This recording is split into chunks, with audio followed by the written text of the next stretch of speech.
Hello and welcome to the latest episode of Journeys in Fandom! Yay! Yes, please hold your applause.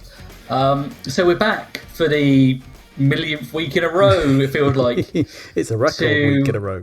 Yeah. So we're gonna summarise the latest season of Doctor Who and talk about other stuff probably, because That's why wouldn't we? how it goes. Yes. Yes. Tim has sent me many links, and I have sent him many links. We're homework heavy this week. Yeah, it's been good. There has been research done, homework has been set, and it's time for it to get marked, I fear. Which one of us isn't a teacher and a student? I don't like this. No idea. Which is the master and the apprentice? Yeah. Ooh. Rule of two coming in. Yes. Yes. So, where to start? With the news. What news? Oh, there's loads of news this week. I think this episode should just be called The News. Yeah, everyone's crawled out of a hole somewhere and started doing stuff. So, ratings first. Yeah. So, ratings are in for the finale episode, and it got a bit of a bump. 2.25 million, up from 2.02 on the night. So, that is obviously not including those folks who went to the cinema. But obviously, you're in that 2.25 million. Yes. No, I'm not, am I? No, because I thought iPlayer was not. I thought they were 7 days. Of course, yeah. I'm getting confused. That is just the 6 p.m., 7 p.m. Yes. Watchy. Yes. Or is it? I don't. That's a good question. Does the overnight include the people who watched it at midnight? Now, I think from one of the many articles that I read as homework, it said that iPlayer views count in the 7 days. Oh, okay, fair enough. That is just purely the live on TV people, which is still good. Yes. Still good. Yeah.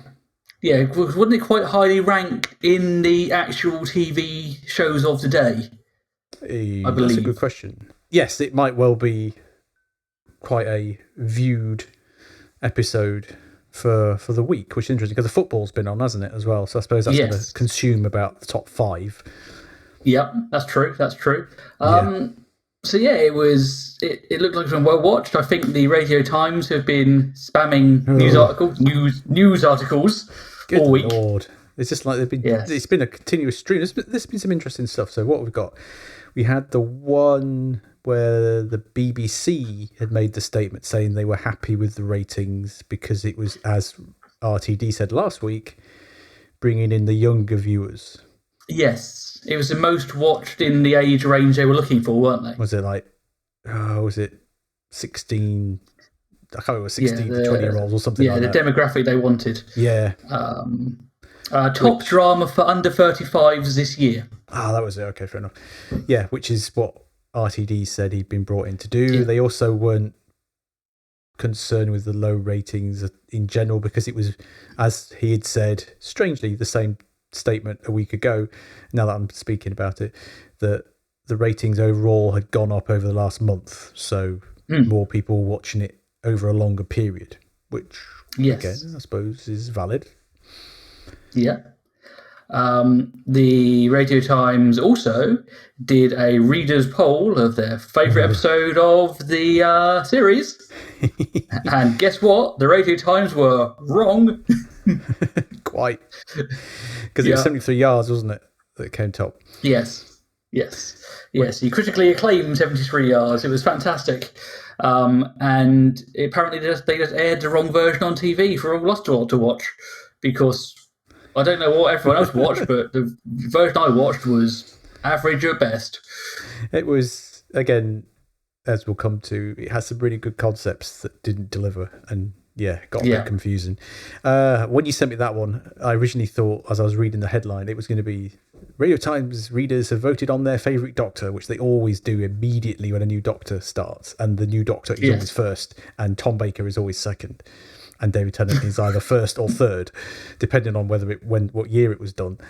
So it's always like, I thought, is it that to say that Nsuti's the best Doctor? Because it's, regardless of which Doctor it is, it's a useless survey.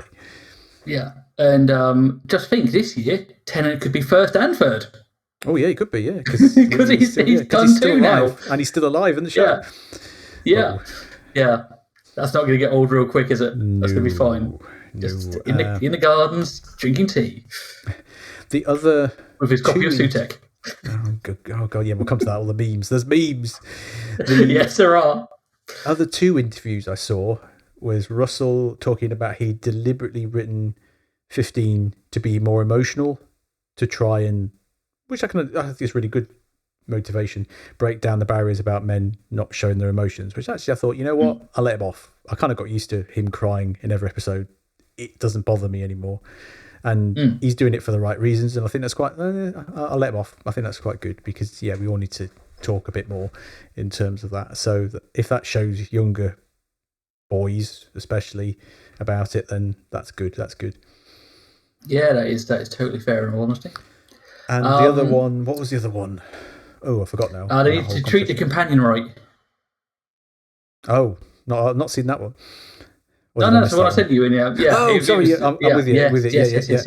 Yes. Because they had a really good relationship, and it was like really in depth and like. Yeah. Again, they must have aired the wrong series, because what we saw was average at best. Average at best. I can't remember what the other thing was. It was something about what he was writing and stuff. There's so many things flying around. I'll probably remember it as we're going through it. It was just like one interview after another, all kind of spat out after the event. Oh yeah, not what I was thinking of, but I remember something else. I saw an interview he did on the podcast thing, or an interview something. Russell T Davies has never met Tom Baker, which I found really strange in a weird kind of way, that someone who's been a massive Doctor Who for so long has never had an opportunity to speak to him. Yeah.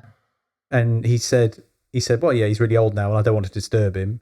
RTD said, well, I don't do conventions and he kind of does. So we've never really crossed paths. And I thought, you know what? It's kind of weird. I thought maybe even through Big Finish, they might have just met up and said hello. But no, never met him. So I was like, you think you go out your way to just kind of, as a big fan, to kind of get in there, just to have a chat with him. Just to sort of say hello. Or I'm just in Big Finish Studios with the Gattis as he happens to be there recording something. That struck me as odd, that. I thought, yeah, it's quite interesting. Yeah, it's a weird one. The fact that now, like, we're going, everyone's met Tom Baker. It's kind of like the thing. Yeah, it's just as someone who has the opportunity to get in and meet him, has not exploited that opportunity to meet him. Yeah. Yes, this is true. It is weird. Strange. Even what other news do we had this week? David Tennant ran his mouth a bit, waded into the diversity agenda, a war again. Did you see that? Yes, I did. Yes. Well, he angered quite a lot of the right-wing people, didn't he? So, rightly or wrongly, it's just, Yeah. Then again, he's always been an ally for a long time, so yes, because isn't character for him. Isn't his and George's daughter non-binary, or like one of their children is? That's the reason. One of their children is part of the LGBTQ plus community. I'm sure it is that, and I can see where he's coming from on it. But it was kind of. He's walking into J.K. Rowling territory with some of his comments, and it's like, but hey, it's not for us to comment on that. But I just thought, he popped up on the news radar this week. What else we had on the news radar? The American election. Oh, good God. Yeah, that's going to be fun. Yeah. Yeah. Oh, yes, that was... Yeah, Friday morning was very interesting, watching some of that, and it's... So it's dear listeners, if you don't follow the American politics, Trump and Biden had their head-to-head debate, and it went really well, really, really well. It did not go well at all.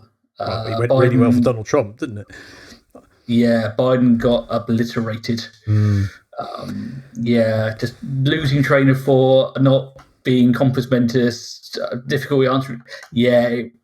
And admittedly, there's been so much damage control afterwards. But he's going, guys, come on, this is a problem. It was interesting on so many levels, because he just didn't perform. but the rules of the debate were it was his rules. His team made the rules, and actually the rules of the debate benefited Trump because they were silenced the microphone after each statement. It stopped him going on one of his crazy rants where he just makes things up and interrupts. So what it was doing was reining him in, so he couldn't go off on one. So that was happening. He was still not telling the truth and still exaggerating stuff, but because he couldn't say lots, it was getting lost because Biden was just all over the place. Yeah, and that was not good to see. No, and admittedly, the damage control machine has been in overdrive. Oh yeah, you like Barack Obama would tweet and say, "Look, people have bad debates. It doesn't actually mean anything." And you're going, "Yeah, I can see that, but in America, it's not a good look either." In America, age is a big thing, and they're both old people anyway. But it was sad because you could see it's been there for a long time, and a lot of the Democrats have been spinning it and lying about it, but spinning it and trying to ignore it. But you couldn't ignore it, and no one could spin that. Oh, he's got a cold. Came out about halfway through the debate. No, I think you should. If he was going to have a cold, you should have said it at the start, not at the end. Yeah, and it's like I know he made some statements saying, "Look, I'm not the greatest debater, but I tell the truth." And you're going, yeah, but unfortunately, American politics is a cult of personality, and if you're seen as not on it, you're going to get obliterated. Yeah. The fact you were coming across as a weak leader compared to an absolute dickhead who is just running his mouth but is able to form a sentence, which I can't believe that's the bar now. Well, that's the thing that a lot of people in America are so apathetic, saying, "Is this? It's like we've got here. Is this the best we've got?" And I think someone said that to Sunak and Starmer in the the debates this week. Is this the best we've got? And it's like, but with them, it's like, there is no alternative. It's like 2020 repeated again. Yeah, for them, and I don't think the results going to be the same as 2020. Nope. I am honestly, I think it's going to be a massacre. If it doesn't get any better, Trump will win because the alternative is not palatable. I don't know how much the Kennedy thingy is going to split the vote, but it won't be much. No. So I really worry about America going forwards. It's going to be interesting times, and the problem is what happens there ends up here.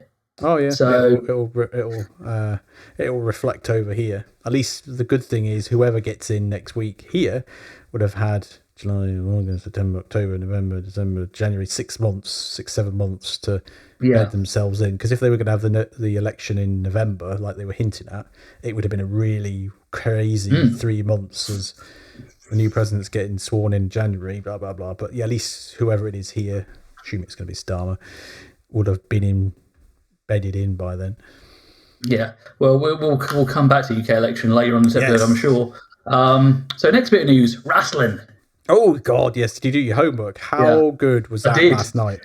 It's so Paul Heyman is an absolute legend. Yeah, he's an absolute champ, isn't he? He looks so old. Yeah, well, that's it. He stopped dyeing his hair, which is brilliant. Yeah. Didn't shave, and apparently he got permission not to sleep that night. So he looked as rough as anything. So he's properly playing that character, completely intimidated, completely manipulated, torn between his loyalties. Because I remember a while ago when Lesnar was still there, Lesnar was fighting with Reigns and Reigns wasn't there. He stopped dyeing his hair because he was getting stressed.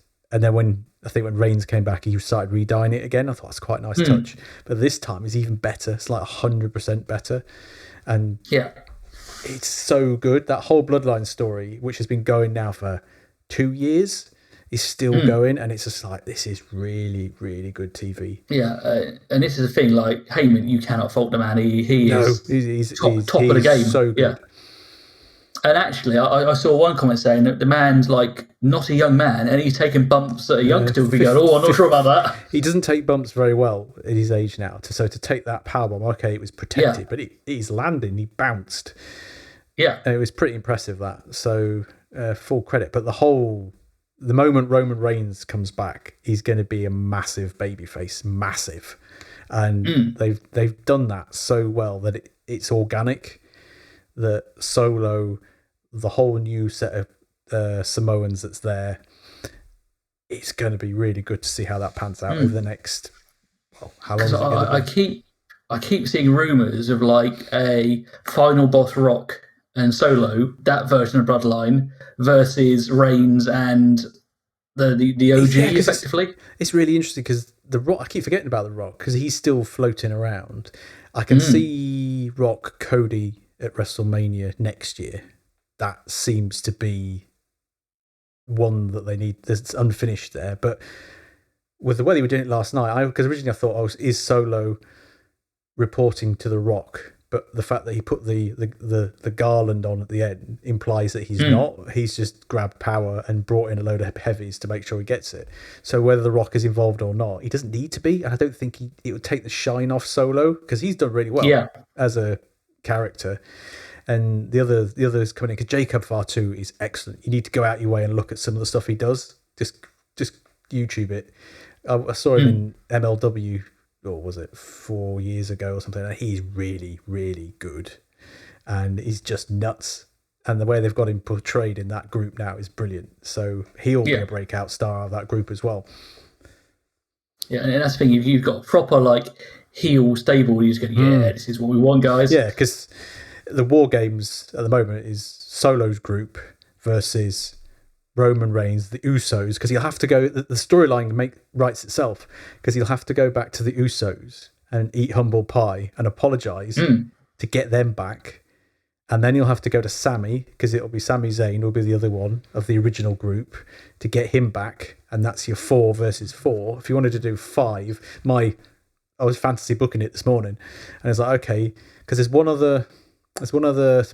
a couple actually, but a couple more Samoans floating around in the free market. There's another actually it's Tama Tonga and Tonga Loa's other brother is just free from Japan. Hikaleo, I think his name is. So he could come in, and then he got 5. And then who would be the 5th man in Roman Reigns' team? Paul Heyman calls in the favour and Brock Lesnar's in his team. That would just be awesome. It wouldn't work. He'd never come back because of the whole Vince McMahon thing. No. But just to think how awesome that would be. And how much of a massive surprise, but it wouldn't happen. But you can hope. Stranger things have happened. This is true. So yeah, I think WWE is going to be real exciting for a long time going forward. Yeah, it's brilliant because it's SummerSlam's rolling around the corner. It's Money in the Bank next weekend. When do I get to watch it on Netflix, Tim? January. Not soon enough is the answer. And it's not everything. It's not. I got it wrong. It's only Raw and for us in like international markets, the network back catalogue is going on to Netflix. It stays on Peacock in the States, but SmackDown is the only one we don't get for free. We still have to pay for it because wasn't part of the deal. I think I could be wrong, but I think I'm right. So it's not everything. It's only Raw. It's still it's not everything. SmackDown just let me watch wrestling. That's all I want to do. Yeah. Every so often I pay for. I think it's on Discovery Plus. Every so often I pay for a month's subscription and just watch it, and then realise I haven't got enough time in my life to watch 5 hours of wrestling in a week. So I have to skip. I just watch those YouTube videos the day after. That's kind of how I do it. Well, we talked about everything else but Doctor Who for the last 15 to 20 minutes. Yes. So we were going to do a roundup of Season 1, Series 1, the reboot of the reboot of the reboot. Or really, was it Season 15? 14? Oh, whatever it is. Who knows? Yeah. Season, God knows how many. Yeah. So we both said we were going to rank the 9 episodes. We're saying 9 because we're including Christmas. Yeah, because that one kind of it has to be because this is his first series. He can't leave that one to 14. It doesn't work. No. So we've got 9 episodes of new who to rank. Yes. So yeah, should we just go through our list together? Should we both? How are we going to? Are we going to start from 9 and go up to 1? I think start from 9 and go up to 1. Start at the bottom. So coming in, number 9. Tell you what, you go first, then I'll do 8 first, and we'll just alternate. So cool. Go Space for it. Babies. Number 9. Space Babies. Space Babies. Yeah. God, I hate Space Babies. It was close for me, but I think because of the story was non-event. There was nothing there. It was just, and it was babies. Yeah, the CGI Space Babies, and they winning by farts and snot monsters, and just I hate every second of it. The fact that I wrote in my notes that I hate Space Babies and just got angrier and angrier as my notes went on.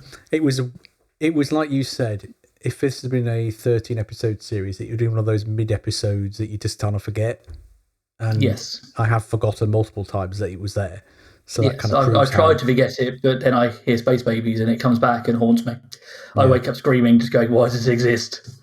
Yes, bring me to brain bleach. What I found interesting is writing this list. The bottom one was easy. The top ones were easy, and the middle bit is just this homogenous goo of there's some episodes that kind of aren't bad but aren't good. Yeah, it's kind of some of them are interchangeable, and you kind of think, yeah, fair enough, okay, fair enough, and then you kind of think about it a bit more and go, no, I'm going to move that one, and if you could overthink it a little bit.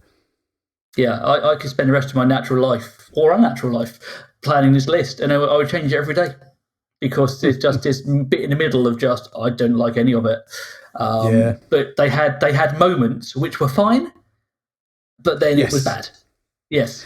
But you can argue, and we'll come to the series in general after we've done it. That's a lot of Doctor Who's like that. There are moments, and then it wasn't that great. Yes. So number 8. Number 8 for me is Devil's Cord. Ooh, I've got Dot and Bubble. Ooh, controversy already. So the reason I picked that at 8, and it would have been 9, I have to point that out, was what I said before. I was annoyed with it because it had a really good concept that was ruined by bad acting. I'll be honest, by Jinx Monsoon. No, it's nothing personal. Just the character was too over the top for me, and it could have been done a lot better. Don't mind the musical number. I'll let that go. It's just concept could have been better. I think for me, the musical number was a travesty. But again, there was some nice, like the scene is absolutely silent. So I went, oh, that's really nice. I really like that. Yeah, fair enough. Yeah. But Dot and Bubble, I think I know what they're trying to do, and they were trying to be Black Mirror, and they missed the mark. And I think if it had been Disney Princess becomes Nazi, that would have worked.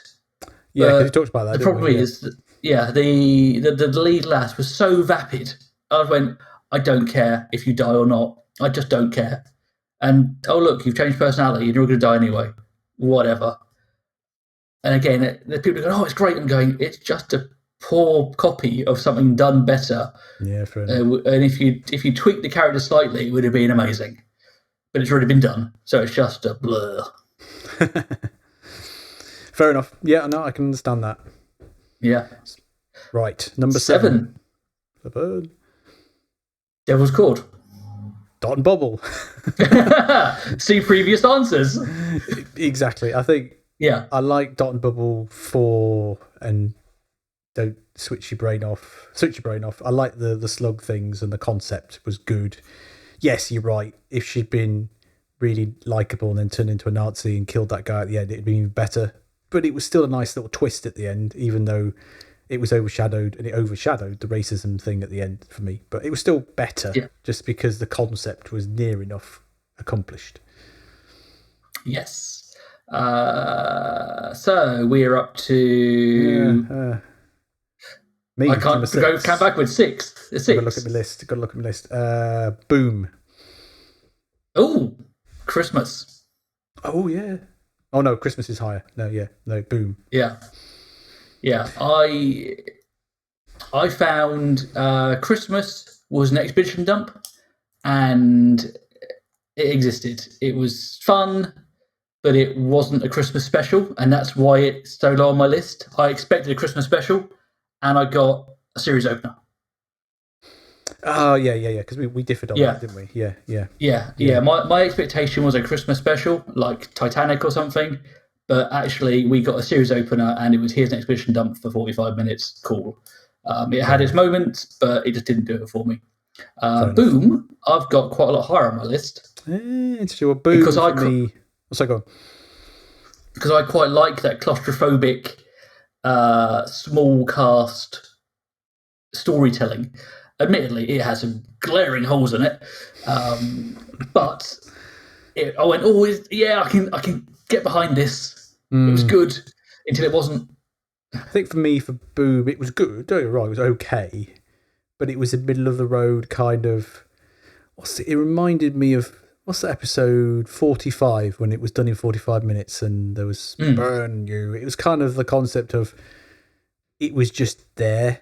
Average, sort of, it was in the middle of everything else that was going on around it. Maybe that's the reason that I didn't like it as much, because it came off the back of the first 2 episodes and the whole fanfare around that, and then it was stuck before 73 yards, I think. Yes, it was. Yeah, so it was kind of overshadowed maybe like bookended between those two. Whereas I think I liked it for that reason, because I detested episodes 1 and 2 so much. Boom was a nice palate cleanser, and then I'm always going to lead into other stuff. The fact that the last 15 minutes was absolute tripe, but that build up and what they were trying to do, and then it got silly, but. The core concept went, oh yes, this is good, and then went, just stick the landing, and you just didn't, as always. I think with that one as well, because it was so early, I hadn't got used to his doctor yet. So obviously we talked about the crying and everything like that. I've got used to that now, and I've got no problem with it. But back then I was like, and Ruby, I hadn't really got used to that as well. So maybe it suffered a bit because I wasn't in check with the characters at that point. Yeah. Okay, so we've got some big differences there. So 5th best episode. It's you. What's me? 73 yards. Empire of Death. Ooh. Oh, I'm not sure if I change mine now. Maybe not. No. I'm sticking with what I've got. No, 73 yards. I think we've touched on it lots of times. Lots of good concepts, but it all got very confused at the end. And the concepts. That's it. Well, yeah. Again, it was the first half an hour was all. Actually, the first 15 minutes was all I'm about this. The next 15 minutes is all right, I guess, and the last 15 minutes is please burn it down now. Yeah, exactly. We talked about it to death. I think it has some really good ideas. I liked some of it, but then it was let down. The big letdown for me was the ending, and that sort of drags it down in my list. And I think I had to say with Empire of Death, because you so much build up, and then you just go, oh no, it just hasn't stuck the landing. But literally, 73 yards Empire of Death have been bouncing between each other all week. Yeah. And this is a problem. Literally, my 3 through 7 are interchangeable, depending on how I'm feeling. Yeah, I agree with you on that. Yeah. Right. 4. Yes, 73 yards. Empire of Death. Yeah. for exactly the same reason. I think the Empire of Death was higher because I liked the very end, after the coffee shop, Data Protection Act kind of thing. Yeah. The ending was nice, and the way they parted ways was nice. There were little bits in it that were filtered, that were kind of peppered it around a bit. So it was better. Yeah. So in 3rd, I think it's me now. I had Boom. I had Space Goblins. Church on Roby Road. Yeah. So we've literally swapped. Yes. Where I had Christmas, you had yeah. And for the reasons that I didn't mind, I liked it. I thought it was really good. A really good introduction. Yeah. In fact, I still got to say that those two in that episode was the best, as the Radio Times put it, relationship between the two of them came over the best in that episode. Yes. I think, for me. Yes. Number 2. Is it me? Was it you? Me. It is you. Rogue. Legend of Ruby Sunday. Ooh. So I think we flipped over again, haven't we? Yeah. And again, my one is Rogue, but again, those two are interchangeable. They are the 2 solid episodes of the season. And again, if I wrote this list tomorrow, I'd probably put the other way around. Yeah, I think the only reason I put Legend of Ruby Sunday first was just because the sheer excitement of that reveal. It was genuinely, I felt, this is the best I felt about Doctor Who since the last week, but for a long time, when the reveal actually really was really, really, really good. But likewise, Rogue was equally as good, and like you said, you could flip them over. And actually, because Legend of Ruby Sunday is only 2 weeks ago, it might be higher up just because it's the one I've seen. Yeah. But like I said before the time, I'd watch Rogue again, easily watch that over and over again. It's a good episode. I think I put Legend of Ruby Sunday second because of Empire of Death. So you kind of like linking them together. Yeah, I was going, it was so good, but I know what's coming. But that's always that's classic Russell T Davies. It's so good. It's so good. And then you go, then you come to that landing. Yeah. So Legend of Ruby Sunday was damaged by Empire of Death. Yeah, fair enough. Yeah, I can understand that. And in the past, I've been the same with the 2-parter stuff. Yeah, that's not too bad. Like Jonathan Goff was fantastic, and I love him. That was such a good episode. That is, out of all of them, that would be the one, like I said before, that I would watch again. Like Utopia, I could watch that time and time again. Rogue, I could watch that over and again. Yeah, because it's a good episode and it stands on its own as a good episode. You can tell it was good because I dozed off while watching it. Is that the sea of the proposal? Yeah, that's a mark of a good episode. I just go, yep, I'm comfortable. I'm just going to doze off. I wasn't angry at it, so I wasn't tuned into it, raging. I just went, yep, this is good. Snooze. You can tell a good TV series by how much I can sleep through it. How much you have to replay it. Yeah. What do I just miss? Oh, God, I just missed half the episode. It's fine. So actually, we weren't that different because our top ones were in line, our bottom ones were in line, and our middle ones were, other than the Christmas and Boom. Which, the Christmas one, we know why. You wanted Santas and reindeer. I wasn't expecting that. And then Boom. Yeah. I think actually what I said earlier, I think he's right, because it was sandwiched between the Devil's Cord and then 73 Yards. It probably got tainted for me a little bit because of the 2 episodes that were around it.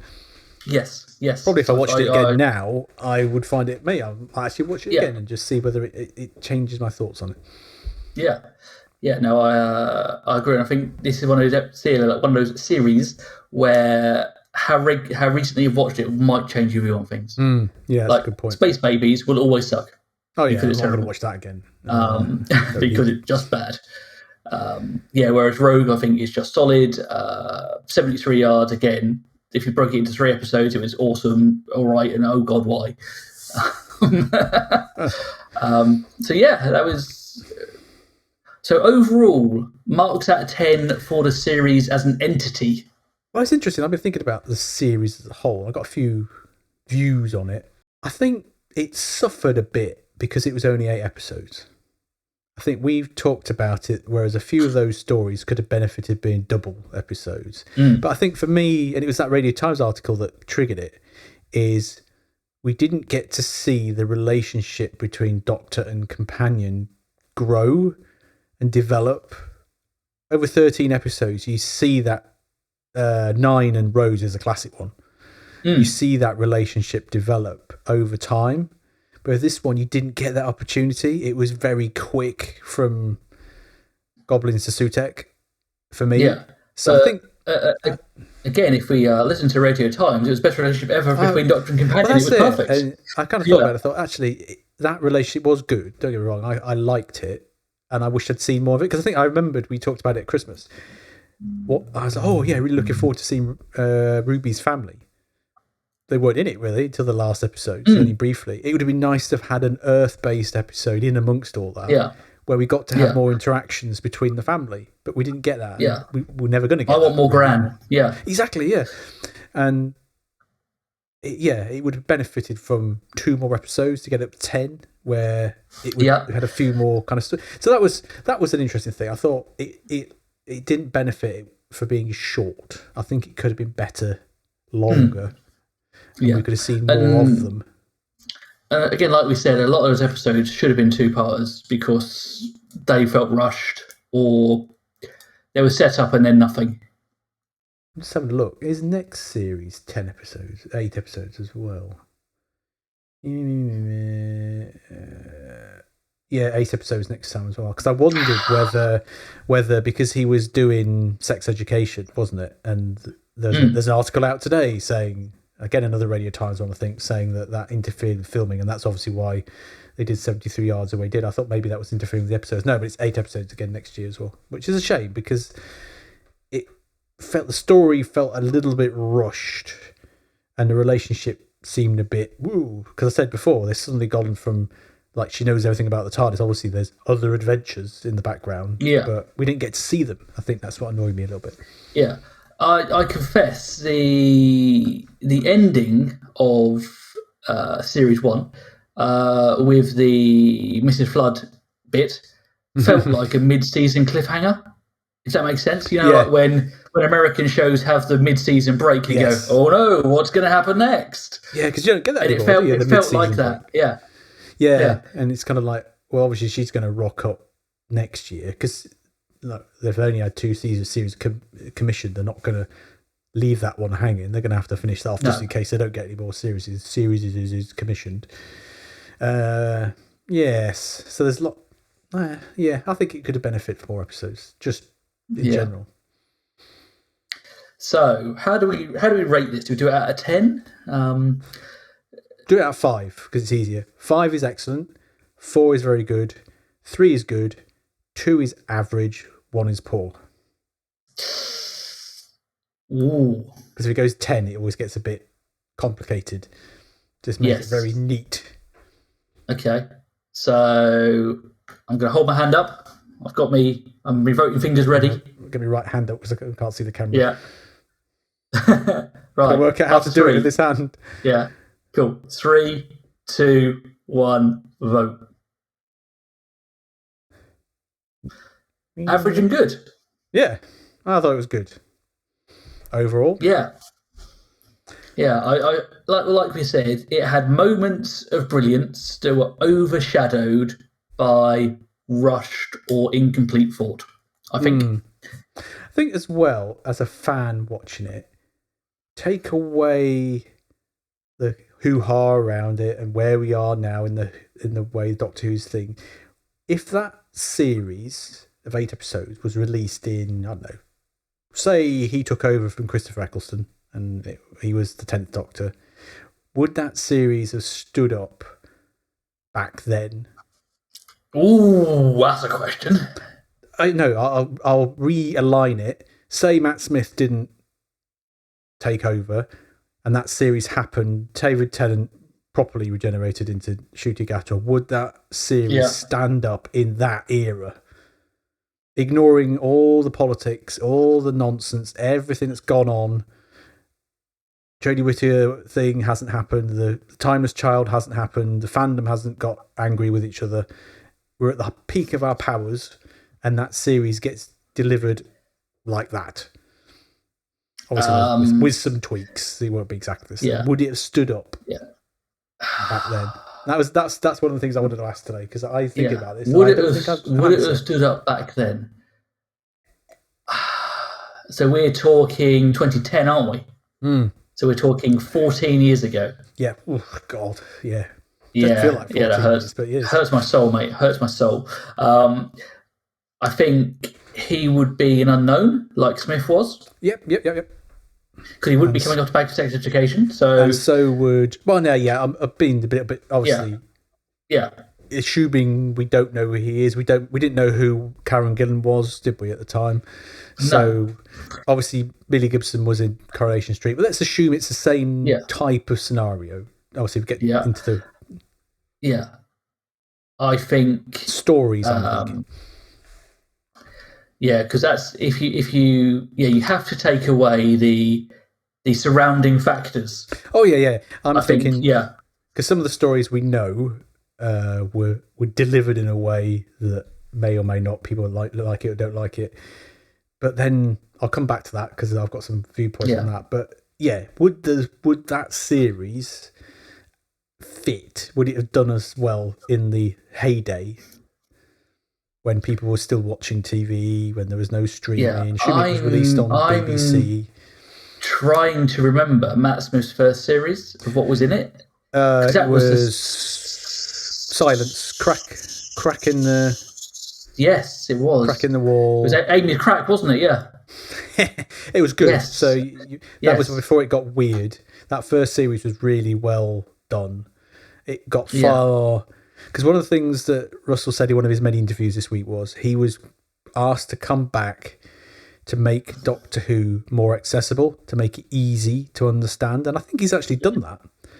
I think he's brought it down a level that you don't have to, although Sutek's an interesting choice, but you don't have to know all the ins and outs. He's not dumbed it down, but he's brought it down so that, in his words, that kids could get into it, even though I don't think it's for kids anymore. No.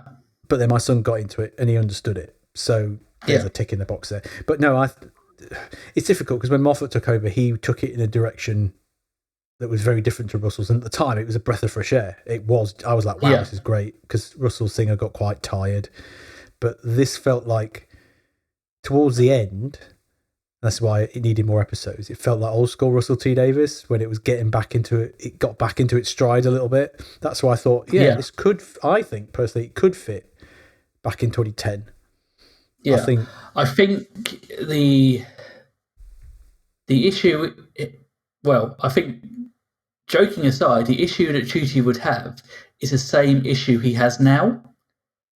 The fact he regenerates from David Tennant.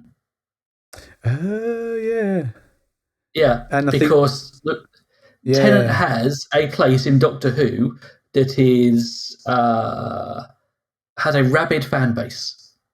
So I think is the best description. So like when Matt Smith first took over, everyone went, "It's not David Tennant. We want David Tennant back."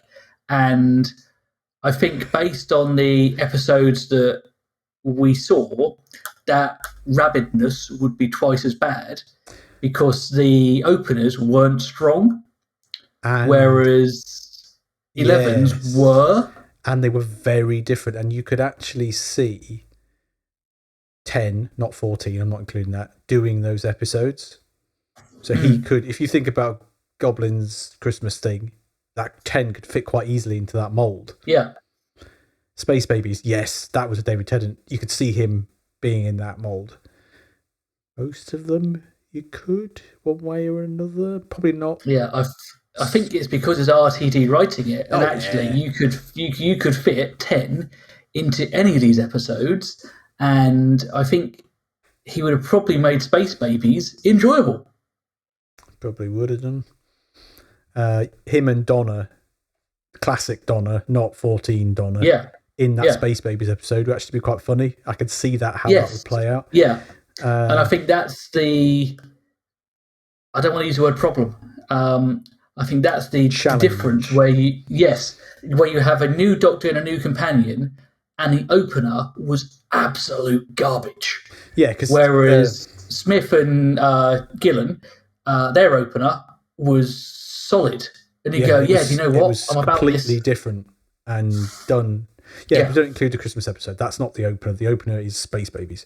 So taking, it's an interesting thought. I thought it could fit because it is Russell. Towards the end, it was classic Russell T Davies. I said it before. Once he dumped some of the fairy tale stuff, I went back to basics. Rogue being, I know it wasn't him that wrote Rogue, though, was it? But the finale, Love It or Hate It, was classic Doctor Who. New Who, Doctor Who. There was no Yeah. gods and fantasy about it. It was classic Doctor Yeah. Yeah. I think the biggest pushback you would get if you put this series then would be Ruby would be compared to Rose. Oh yes, yeah, good point. Because they're both blonde companions of the same age. Yeah. Yeah. Yeah. And that's a good point. It was too close, wasn't it? Because she was only gone not that long ago. Yeah. Okay, fair enough. Yeah, you had Martha and Donna as your D Roses, but you would go straight back into that mold. Yeah. It's interesting you said it earlier on. That, when Matt, the fan base said like Matt Smith's not David Tennant, and then when he was Capaldi, this is not David Tennant, and then we said, oh, David Tennant will never come back. 10 years later, he came back. So Shooty's always going to live in some ways. I might be controversial saying that. It was quite good that David Tennant's second tenure wasn't well received. It probably benefited Shooty a bit more. Had those episodes that he'd come back and it had been classic David Tennant, and there was no politics and it had been really, really good episodes, he would have been scuppered. Yeah. Because there was so much issue around it.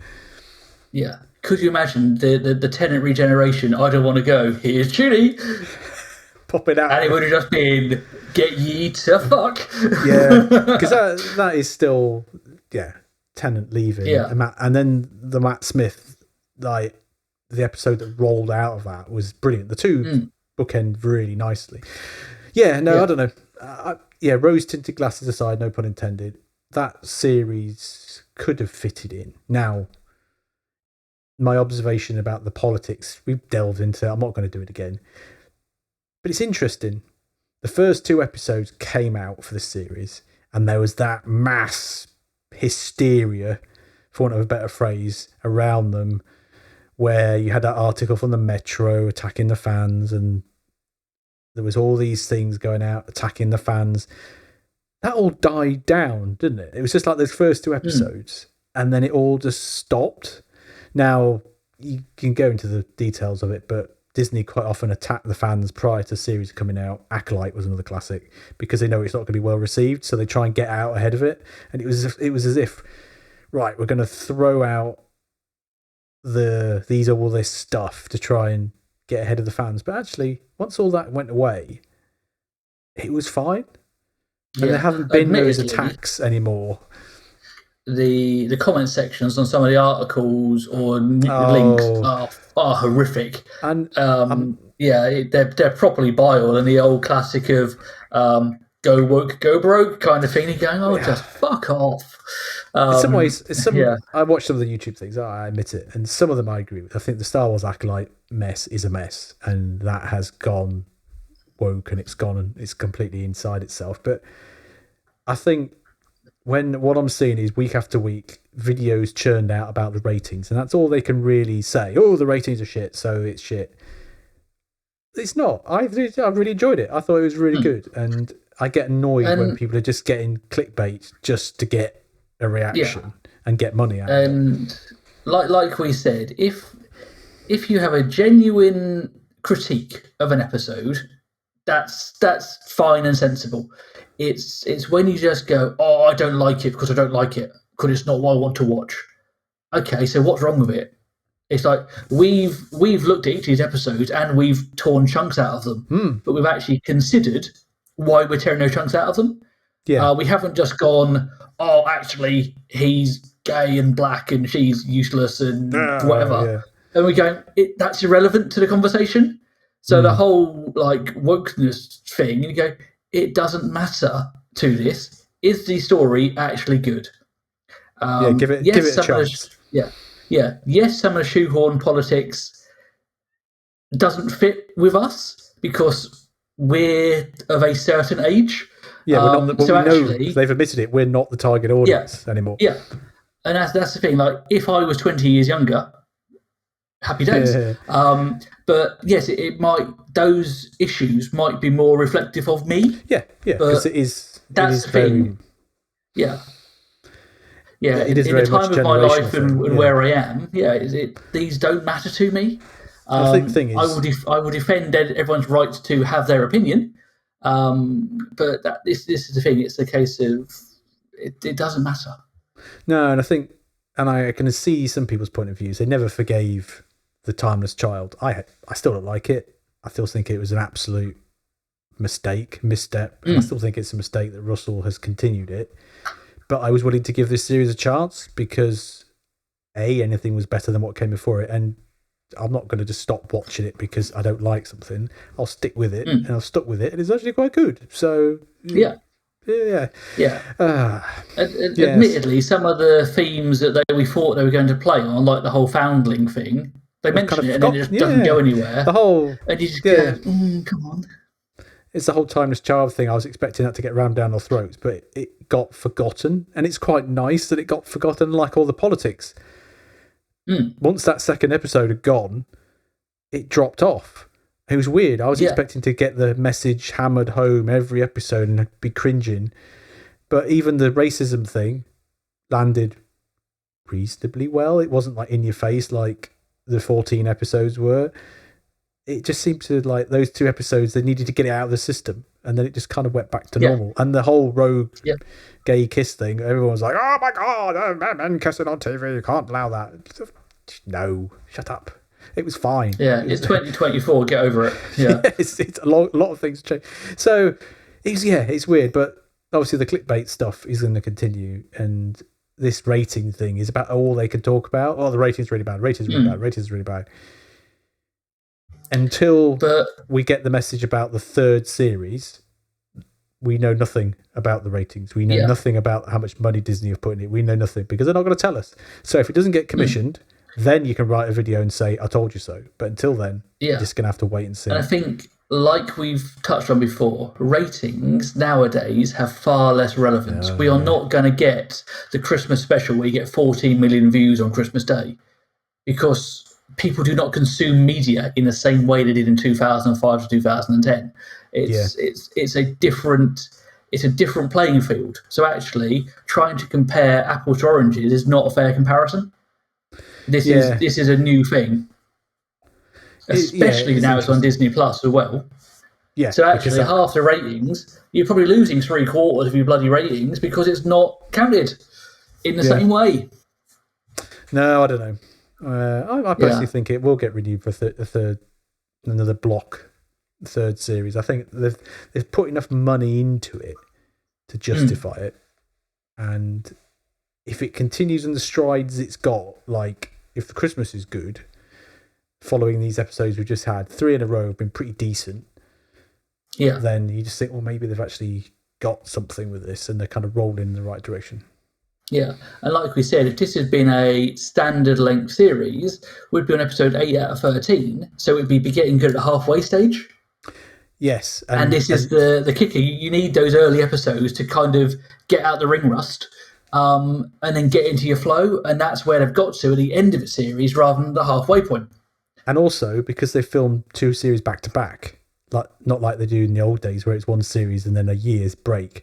They've already hit the right pace, and they're rolling into series 2. They've done series 2, so hopefully that momentum is going to carry them nicely into series 2, and it will just keep going.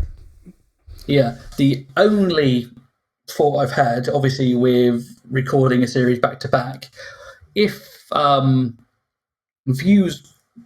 political views have changed, say, and you are using themes from 2024 or 2023, whenever it was recorded, in potentially 25, 26, is the train going to have left the station? I think is the fear. I'm not getting involved in that. I can't imagine things have changed that much. Donald Trump's still around, so they'll still have Americans to poke fun at. No, it'll still be the same themes and stuff like that. I can't imagine it'll change too much. But yeah, obviously in 10 years' time is a different matter. When we look back on these episodes when we're another 10 years older, it'll be completely different, like it was in 2005. So, yeah. Yeah, 2005, good 10 years ago. Oh, you know what I mean. God damn it. I can say 1990 was 10 years ago. Come on. Yes. Yeah, the 80s were 20 years ago, the 90s were 10 years ago, and then everything else is now. It's fine. So yeah. Well, So what else we got? I had my homework to do because I came up with a better way of killing Sutek, which I'm quite happy with. Okay, it's got lots of holes in it. You have to close your mind off. So, Sutek travels around on the TARDIS. We've seen all the memes. There's so many memes. Beautiful. The best one, I think, was people trying to justify how he was on the top of the head of when it was Saran Jones, when she was the TARDIS in female form. Where was Sutek when that happened? Like to sat on a head. Or sat on a shoulder. I saw one like a parrot. Yeah. Anyway, you bring him back in the same way, but you have Susan Triad. Instead of just being some rando woman, you have her working in conjunction with either unit, actually working with them rather than being spied on by them, or working for a foreign power or something where she's having more access to technology. You bring Sutek back in the same way, but you curtail him a little bit so he's not uber powerful. So you don't have the concept that he wipes out the universe at the start of the next episode, because that, like we said, it pushes it too far. You have him, the fact that he survived on the TARDIS for so long, he's not up to full power and he needs something a la Pyramids of Mars to get him freed from the link he's got to the TARDIS or the time vortex, something like that. So he's kind of, not using the pun, he's a lead, he's attached to the time vortex and he needs to be severed.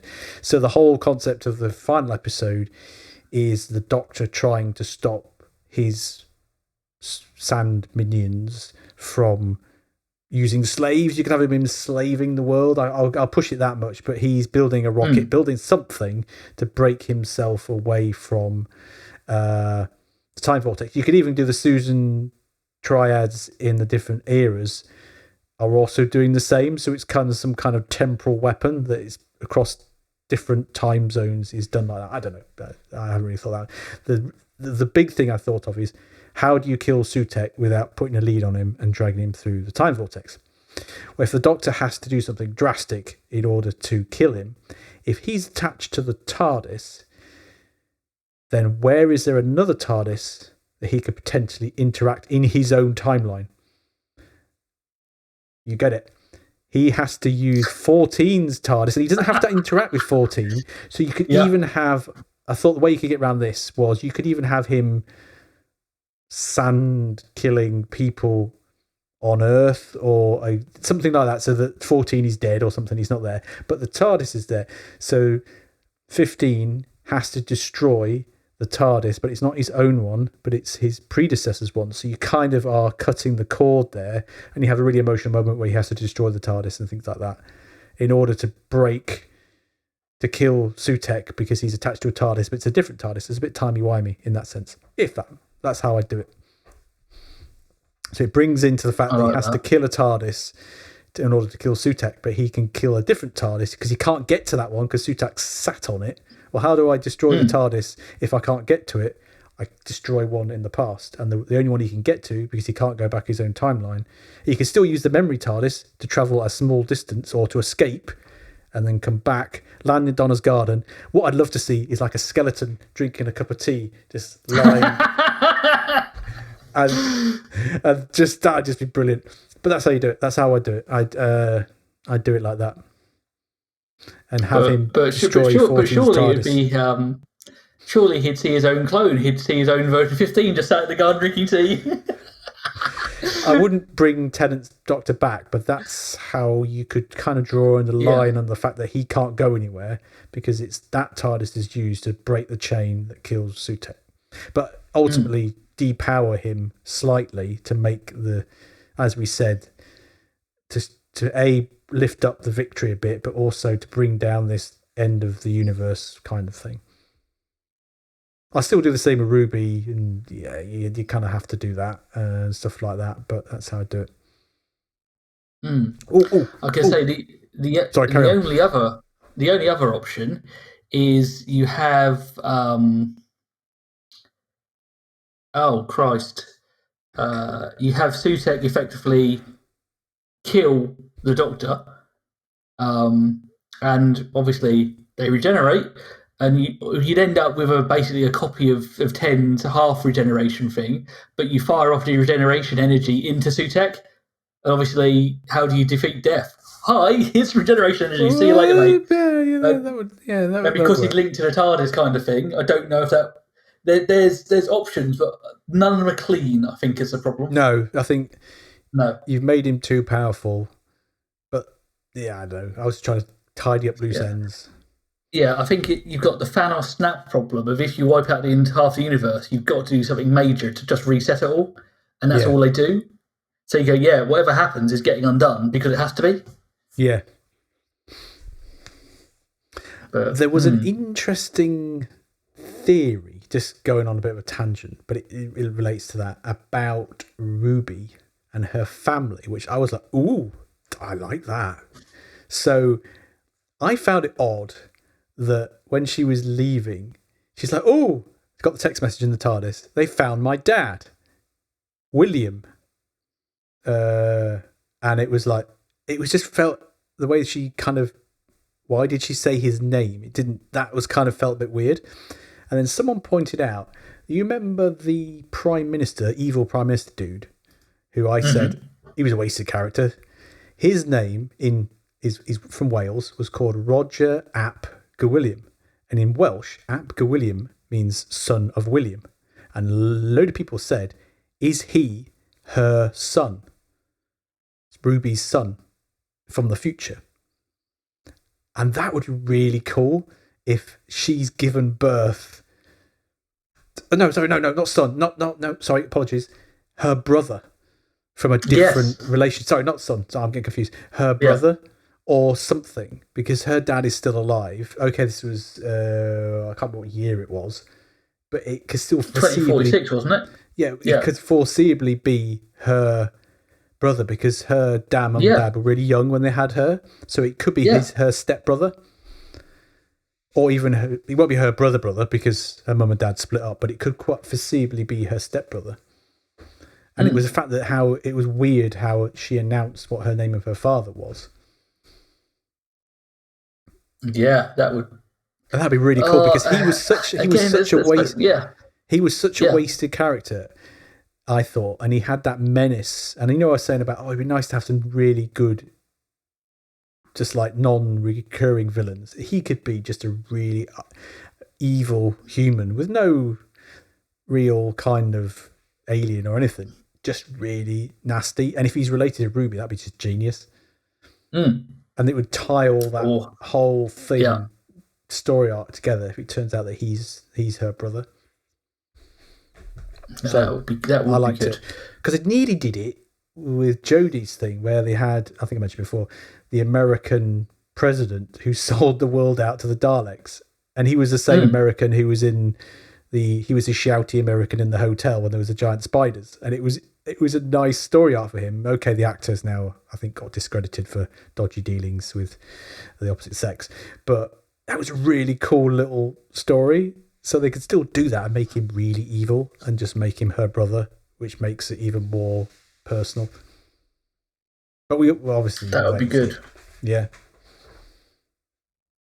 Who knows? I was going to say, talking of evil, we've got election on Thursday, haven't we? Oh, yes, as we're recording next Thursday. Yeah. Yes. Any predictions? Well, I'm in two trains of thought. I still subscribe to your thing that people are apathetic, will see that the Labour are so far ahead and think, well, I don't really want to vote. They're going to win, so I'm not going to bother. Coupled with people who are sick of everybody and the system and just don't want to vote, coupled with people who don't vote anyway, means that I think Labour's majority is going to be a lot less, just because people won't vote for them because they won't vote for anybody else. I think Tories is an interesting thing. They're going to lose. Don't go wrong. They're going to lose, but it's how badly they're going to lose. Yeah. If they lose really bad, that'll be monumentous. But apparently, it happens. And then you've got Reform. I'm not going to bother talking about Lib Dems. The other one is a bit up in the air. I think Farage is going to get in. Talked about that already. But I don't think they're going to get many seats, but they'll get 1 or 2, possibly. Yeah, I think the Tories' problem is Reform, because obviously that's going to split the vote. Yes, definitely. Which could result in this fabled Labour supermajority, but actually Labour's got its own issues. You've then got, like around here, there's politicians who've been suspended who were a shoo-in to win for Labour because they bet on themselves to not win. Oh, yeah, and you just go, come on, you idiots, this bloody betting scandal. So you literally go, who wins? Who knows? Yeah. Yeah, the Labour candidate's going to get like 99% of the vote. They've been removed. Cool, so who comes second? Don't know, I guess. It's like no one trusts the Lib Dems because obviously the whole alliance thing years ago. They've never recovered from that, really, have they? No. The SNP are in bits because of leadership changes. Yeah. So the fear is Reform could do really well. I think that's it. People keep saying, "Oh, it's a dead cert this election. It's going to be obvious to call." I've never trusted the polls since that one where it was it Paddy Ashdown said, "If this happens, I'll eat my hat," and then it did happen. I can't remember what it was. I've never trusted the polls, and I don't think it's going to be as obvious as people have led to believe. I don't think the Tories are going to win. Yeah. Confident that they will tear themselves apart afterwards trying to fix it. You can tell they're scared of Reform because the Daily Mail is constantly attacking Nigel Farage, which is unheard of. So they are panicking. Daily Express was attacking him as well. So they are scared that if Farage gets into Parliament, I think was it Farage says, the word he used was like from D-Day. It's like when an armed forces get a beachhead, is it beachhead or something like that? He keeps saying it, and it's like I keep hearing the word beachhead. Once he gets his foot in the door, they'll be pooing themselves because it's like, this is the thing. Like when UKIP existed, let's go back a few years. Obviously, well, they had a politician because obviously Matey Boy defected from the Conservatives and changed party. Well, Lee Anderson jumped, didn't he? He's their Reform MP, but it doesn't really count though, does it? Because it's like you want to get. No, I'm thinking Douglas Casewell, wasn't it? Oh, sorry, sorry, I meant like. So it was actually, I'm comparing. So it was actually, So there was actually one. So they have actually voted that way. Yeah. So it wasn't that effect because it was him. Yeah. But obviously, if Farage gets a big win in Clacton, it will put him on the benches. And I think Jonathan Pye summed up really well. Within a year, you will have him as leader of the bloody opposition, and 10 years he'll be Prime Minister. Because that's the opposition thing is, and that's scary. Yeah, because if Labour get the massive majority, Conservatives don't get much. He and Reform do get quite a few. It's like, he becomes a big voice in the opposition. Likewise, if Labour don't get as much, Conservatives get more than predicted, he could become the kingmaker in a coalition, which is just bonkers. Could you imagine a Conservative Reform coalition? It'd be Deputy hilarious. Prime Minister Nigel Farage. It'd be hilarious. That's what we'd have to look forward to. Because they'd have to do it to get power. Because he won't side with Keir Starmer. And no. So it makes sense. It'd be hilarious. It'd be so funny. Well, it shouldn't be funny, but you know what I mean? It'd just be... Could you imagine a Labour SNP coalition? But obviously, because of the rules about Scottish ministers for Scottish people kind of thing. Yeah, stranger things the SNP could be your opposition. But they're not because they're in Scotland. Yeah, it's because when it happened before, it was all a bit like, well, Lib Dems, Labour, Lib Dems, Conservative. Then Lib Dems, Conservative was like, oh, that's interesting. So Lib Dems could help, but it might be a three-way. Because the Labour, Lib Dem, Greens, possibly. Yeah, it'd be messy. I mean, nothing will ever get done if that was the case. Yeah, that would be a shit show. And this is a problem. If someone's going to win, they're going to have to do something. Otherwise, you're going to have nothing's going to happen. And in 5 years' time, we'll just go back to where we were. No. Yeah. But yeah, oh god, the thought we've let into the universe that Farage could get enough seats to form a coalition with the Conservatives actually is just scared my soul. I can't see them getting that much. I can see them getting like UKIP did, whenever it was, where if it had been proportional representation, they would have come second, where they got the percentage of the vote was really high. I can see them getting a really high percentage of the vote, but it obviously first past the post, it won't translate to much. Yeah, our saving grace is hopefully going to be first past the post. But could you imagine? But yeah, I think hopefully people are going to vote tactically to destroy the Conservative Party forever. Oh yeah, but that power vacuum, the Conservative eats itself and becomes a right-wing mess. Yeah, so all the vultures. Reform 2.0. So, Badenoch, Braverman, Liz Truss is still popular. All the vultures are going to be floating around that corpse. So when Sunak, I think is it true that he's already booked a holiday in America, like literally the week after next? Yeah, he'll just go back to the US. He'll go. Yeah. All the big names have resigned.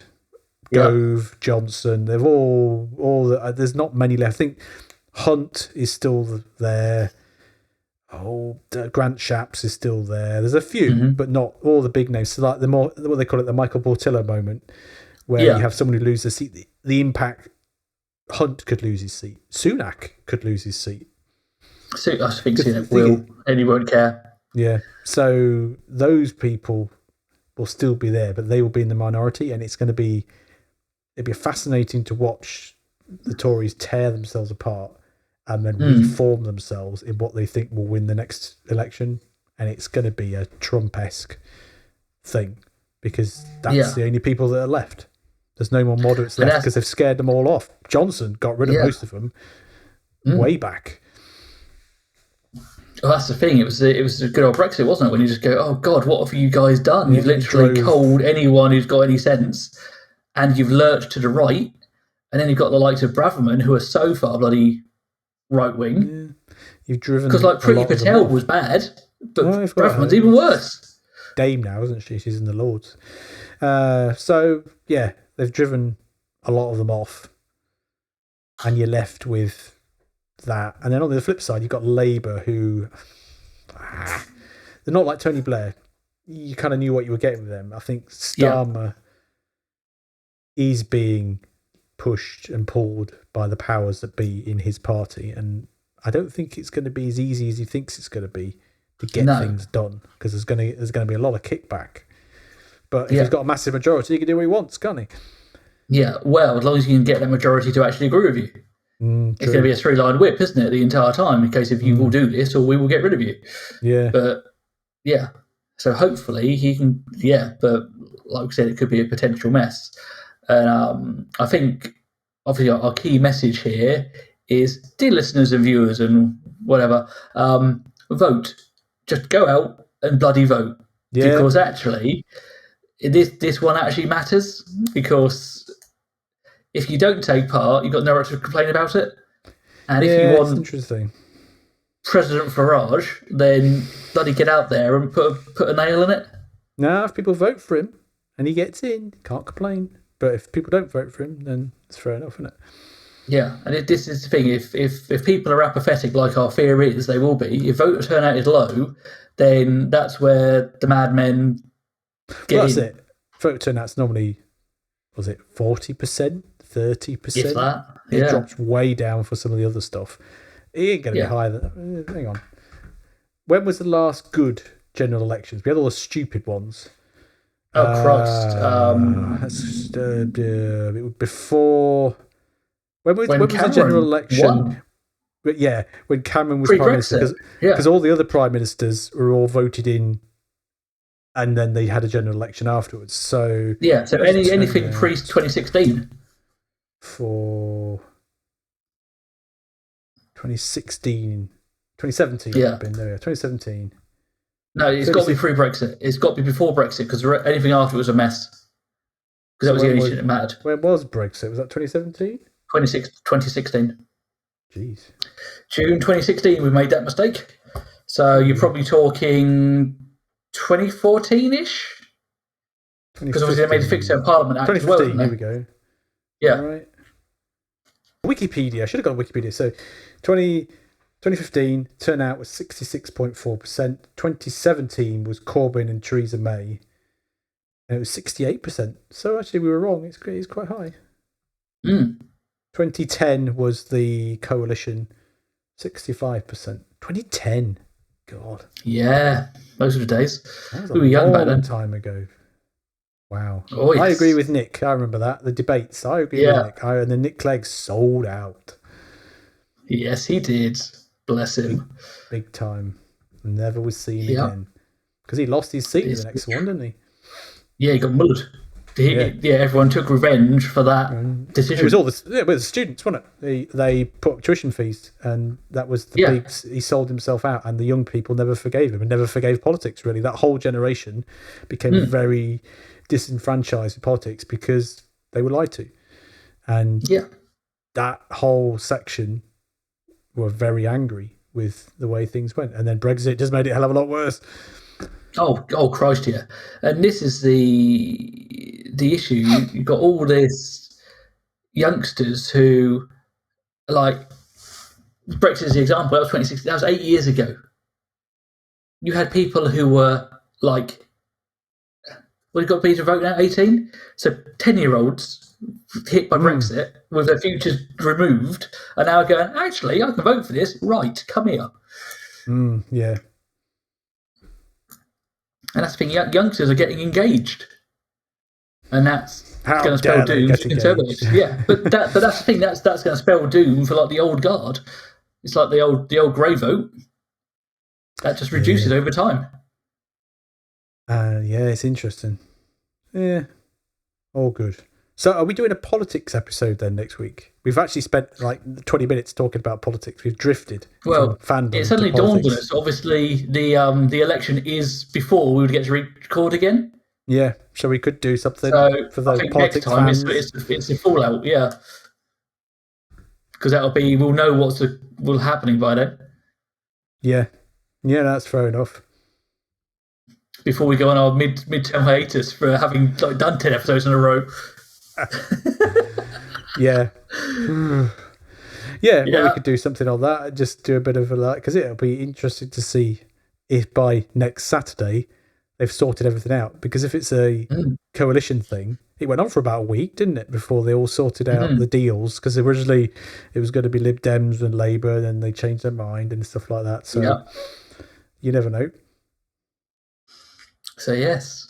Well, listeners, we'll hopefully be back next week if there's still a UK to come back to.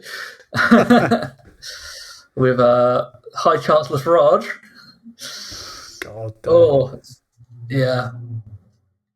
Yeah. It's not going to be good. The old Fuhrer himself. Gone a bit too far there. This is a line that we're running up to and just walking away from. Oh, good Lord. Right, on that controversial note. Yes, so next week, ladies and gentlemen, we will return to talk about what happened in the week that was. Journeys in Scratch Fandom, Journeys in Politics. We can have a spin-off series, just all about politics. Yeah, Journeys in Politics. Join us next time. God help us. Cheerio for now. Bye-bye. Bye-bye.